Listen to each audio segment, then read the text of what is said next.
हंसत मन बस इतने में अभी ई तो टेलर रहा पूरी फिल्म बाकी है। फिल्म तो अभी बाकी है।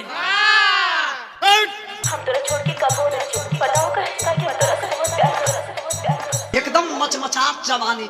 हाय रे यही के बदल के गा दिल गवैया। बास चला मास्टर तो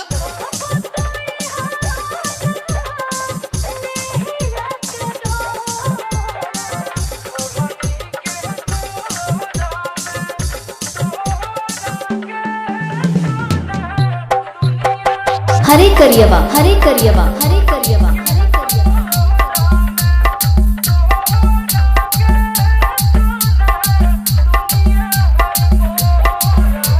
रिंकू भैया एक गजल के लाइन लगल, अरे जरा ध्यान से सुनिएगा।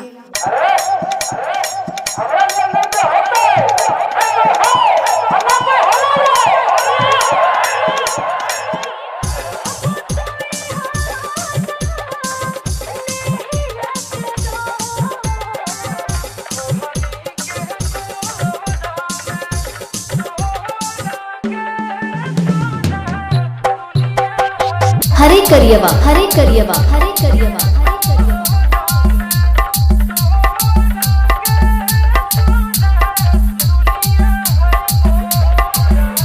तो जितना अमन अकल रही उसे भी वजन पड़ गया यार। Bablu Bablu Bablu Bablu high tech high tech high tech high tech hi tech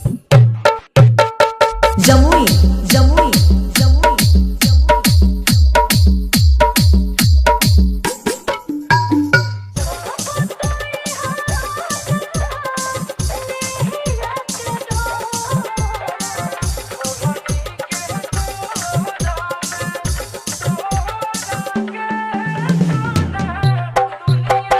हरे करियवा हरे करियवा हरे करियवा हरे करियवा।